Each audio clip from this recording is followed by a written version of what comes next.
한동훈 국민의힘 대표가 오늘 오전 10시 반부터 취임 100일 기자회견을 열었습니다. 당정 갈등에다가 또 당 내부 대립까지 이 상황이 정말 녹록지 않은 가운데서 이 회견이 열렸기 때문에 한 대표가 어떤 얘기를 할지 정치권의 이목이 쏠렸습니다. 그런데 내용을 보니까요, 윤석열 대통령을 뭔가 좀 배려하는 듯한 그런 모습이 보였습니다. 이른바 이 당정 갈등 문제에 대해서 좀 수위 조절을 하는 듯한 그런 발언이었고요. 그러면서도 또 자기가 할 말은 또 다 했다. 이런 평가가 나오고 있습니다. 네, 한동훈 대표는 이 모두 발언부터 그런 인상을 강하게 남겼습니다. 이 사법 리스크에 직면해 있는 이재명 대표와 민주당을 압박하는 데 이 상당 부분을 할애하면서도 여권의 변화와 쇄신을 거듭 강조를 했습니다. 윤석열 정부가 성공한 정부로 남아야 한다, 반드시 정권 재창출을 해야 한다라면서 이 정부의 개혁 성과들을 강조하면서도 몇몇 상황들에 대한 이 국민의 실망 그리고 우려를 해결해야 이 개혁 추진이 힘을 받는다 이렇게 덧붙이기도 했습니다. 윤 대통령이 어제 국무회의에서도요, 이른바 4대 개혁에 대한 아주 강한 의지를 피력을 했고요.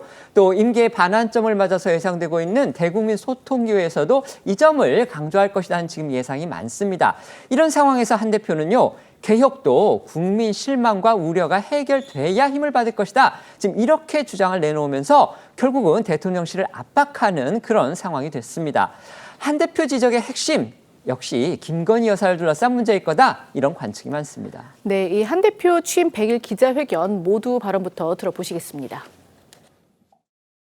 개혁의 성과들이 그리고 과제들이 몇몇 상황들에 대한 국민들의 실망과 우려에 가려져서 제대로 평가받지 못하고 있는 것이 안타깝습니다. 그런 우려와 실망을 해결하고 극복하지 못한다면 개혁 추진은 어렵습니다. 폭풍이 지나기를 기다리는 일은 옳지 않다. 폭풍을 두려워하며 바라보는 일은 더욱 옳지 않다. 바라보고만 있을 수는 없지 않겠습니까? 문제를 해결하겠다고 집권당 대표로서 그 책임감으로서 나섰습니다. 문제를 방치하기 위해서가 아니라 문제를 해결하기 위해서 뭉치고 단결하겠습니다. 한동훈 대표, 지난 대표 경선 때 대구 경북 지역 연설회에서 인용했던 이 정호승 시인의 폭풍이라는 시를 또다시 언급을 했습니다. 누구나 문제를 알고 있고 또 해결책도 알고 있지만 나서려 하지 않기 때문에 자신이 당대표로서 책임을 지고 나서는 것이다. 이런 주장이었습니다. 한 대표, 이어진 질의응답 시간에서는요, 보다 구체적으로 현안들에 대한 입장을 또 밝혔습니다. 맞습니다. 약 4,000자에 달하는 기자회견문에는 김건희 여사에 대한 직접적인 언급은 없었습니다. 그런데 이 질의응답 과정에서 한 대표는 이 김건희 여사에 대한 우려와 걱정이 있다면서 이런 문제를 감시하고 예방하기 위해 특별 감찰관 도입이 필요하다고 말했고요. 당정 갈등 우려에 대해서는 민심에 맞추는 과정이라며 대통령실도 변화의 길을 가고 있다. 민심에 맞추기 위해서 노력하고 있을 것이라는 식으로 윤 대통령도 배려를 했습니다. 그리고 이 한 대표는 원외 당대표로서 향후 보궐선거에 출마할 뜻이 있는지 이런 질문에 대해서 원내든 원외든 중요하지 않다. 위기를 극복하는 데 집중하겠다며 사실상 보궐선거 출마 생각은 없음을 내비쳤습니다. 질의응답 과정에서 나온 한 대표의 목소리도 들어보겠습니다. 김 여사 관련 문제에 관해서 우려와 걱정이 있고 우리 국민의힘이 그것조차 머뭇거린다면 정말 민심을 알기는 아는 거야? 라는 생각을 하실 겁니다. 지금 우리 정부 여당을 하나로 보시면요. 국민 눈높이에 맞추고 민심에 따르기 위한 과정이라고 보시면 될 것 같아요. 더불어민주당이라면 이재명 대표한테 이런 식의 논란이 오갈 수 있을까요? 공개적으로? 대표님께서 내년 4월 보궐선거에 출마해서 원내로 진입해야 된다는 의견도 있는 걸로 알고 있는데 대표님께서도 출마하실 생각 있으신가요? 원내냐 원내냐가 저는 그렇게 중요하다고 생각하진 않아요. 위기를 빨리 극복하고 싶습니다. 그것만 생각하고 그것만 집중하고 싶습니다. 한동훈 국민의힘 대표가 취임 100일을 맞았습니다. 오늘 오전에 기자회견을 열었는데요. 야권을 향해서도 메시지를 냈지만요. 역시나 이 당정 갈등에다가 당내 갈등까지 시끄러운 이 여권 내부를 향한 메시지도 주목이 됐습니다. 자, 어떻게 들으셨습니까?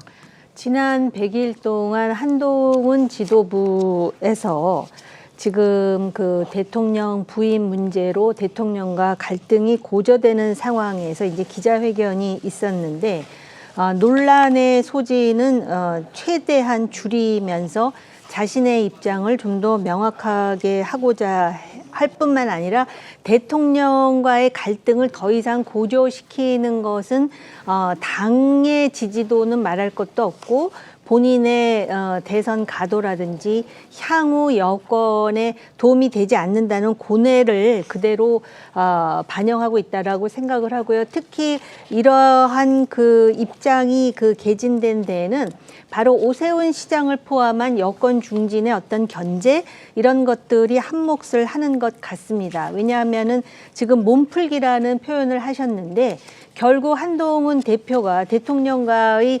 갈등을 거의 그 폭발 직전으로 몰아붙이게 될 경우에 이것이 향후에 대통령의 국정 운영이나 당에 도움이 되지 않는다면 결국은 대안 세력이 등장할 수밖에 없고 강력한 견제구를 날릴 수 있다라는 그러한 현실적인 고려가 반영된 기자회견인 것 같습니다. 네. 저는 민심과 당심을 통해서 당대표가 됐고 그 당대표가 됐음에도 불구하고 대통령은 끊임없이 한동훈 대표를 인정하지 않는 듯한 모양새를 보였고 심지어 이 여당의 이 원내대표인 추경호 원내대표조차도 당대표가 무슨 말을 하면 자기와 좀 상의했어야 되는 것 아니냐. 이게요. 저희가 지켜보는 입장에서 야당에서 볼 때는 뭔가 당대표임에도 불구하고 결정 권한이 없는 것처럼 비춰지게 되고 특히나 원내대표에게 뭔가를 허락받아서 할 수 있는 사람인가? 약간 허수아비 느낌이 계속 난단 말입니다. 그러니까 뭔가 이 말을 해도 말에 힘이 없는 거예요. 그래서 어제 그 기자회견도 사실은 이 내용 자체가 뭐 여러 가지 글을 써놨습니다만 아무런 힘이 없는 거죠. 그래서 이분이 무슨 말을 한다 하더라도 무언가 지켜질 것인가 앞으로 이게 진행될 것인가 이런 것에 대한 기대감 자체가 들지가 않기 때문에 결국에는 한동훈 대표가 지금 민심을 얻고 있는 만큼 그 민심을 반영하기 위한 행동을 하는 게 가장 핵심이지 않을까 이렇게 생각합니다. 네.